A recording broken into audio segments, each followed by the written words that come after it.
F9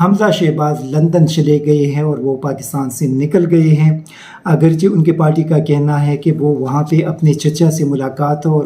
ڈاکٹروں سے معائنے کے لیے گئے ہیں، لیکن آپ لوگوں کو یاد ہوگا کہ حمزہ شہباز اور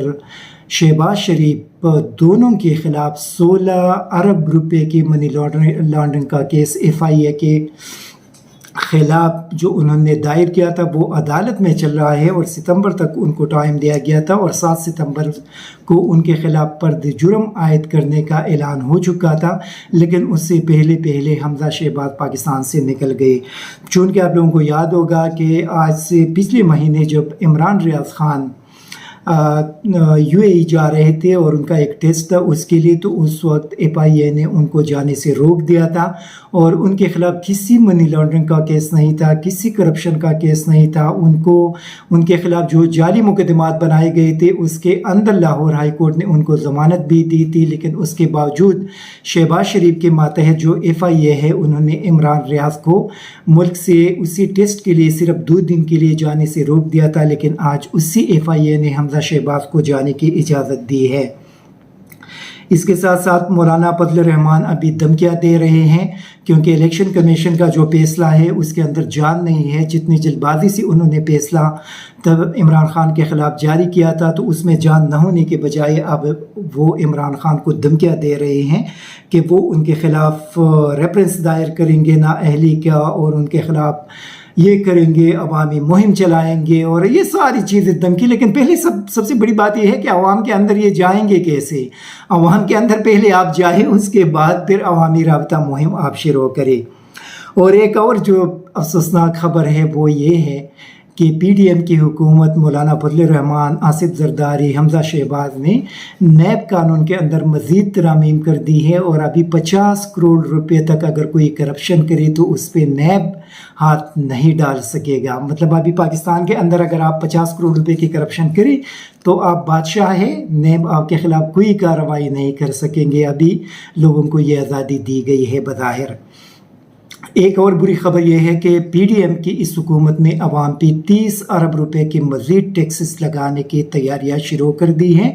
اور یہ ٹیکسز پاکستانی قوم کے اوپر عائد کیا جائے گا، کیونکہ ان کا کہنا ہے کہ PSO کو مالی بحران سے بچانا ہے۔ ایک اور خبر یہ ہے کہ وفاقی حکومت نے خورشید شاہ اور وزیر قانون اعظم طاہر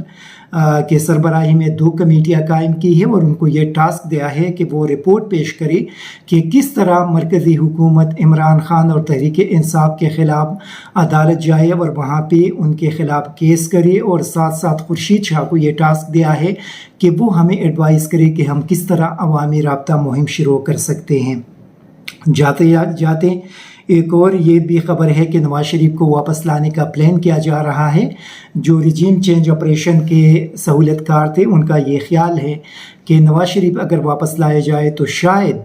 وہ عوام کو اپنے طرف متوجہ کر سکیں گے، اور عمران خان کی یہ جو بڑے بڑے جلسے ہو رہے ہیں اس کو کاؤنٹر کیا جا سکے۔ لیکن میرے خیال میں اس کوشش میں ان کو ناکامی ہوگی، کیونکہ نواز شریف کے خلاف جو بڑے بڑے الزامات ہیں، اور ابھی اسامہ بن لادن سے 1 ارب 50 کروڑ روپے کا ایک اور الزام سامنے آیا ہے، اور اس میں عینی شاہدین بھی سامنے آ گئے ہیں۔ تو نواز شریف صاحب کو سب سے پہلے اس کا حساب پاکستانی قوم کو دینا پڑے گا کہ انہوں نے اسامہ بن لادن سے 1 ارب 50 کروڑ روپے کس مقصد کے لیے لیے تھے، اور پھر وہ کہاں پہ استعمال ہوئے۔ ایک اور خبر یہ ہے کہ افغانستان کے اندر القاعدہ کے سربراہ ایمن الظواہری کے خلاف جو ڈرون اٹیک ہوا تھا، اس میں آج ڈان کی خبر ہے کہ وہ ڈرون اٹیک کرغزستان کے ایک بیس سے وہاں سے کرایا گیا تھا، لیکن ابھی تک اس حوالے سے کوئی مصدقہ اطلاعات موجود نہیں ہے کہ واقعی وہاں سے یہ ڈرون اٹیک کیا گیا تھا، کیونکہ وہاں پہ روس ہے، اور روس نے پہلے بھی امریکہ کی یہ کوشش ناکام بنا دی تھی کہ وہ وہاں پہ اپنے لیے بیسس کا بندوبست کر سکے۔ لیکن یہ بھی بتائی جا رہی ہے کہ تاجکستان کے اندر بھارت کا ایک بیس ہے، اور اسی بیس سے انہوں نے یہ ڈرون اٹیک کیا ہے، لیکن اس کے بھی کوئی مصدقہ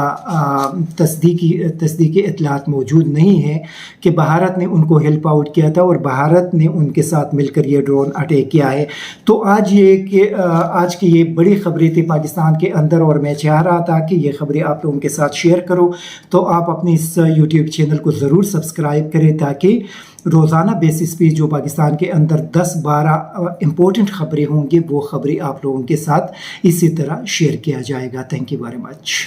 ISTV پاکستان کو سبسکرائب کریں اور بیل آئیکن کو دبائیں مزید ویڈیو اور اپڈیٹس کے لیے۔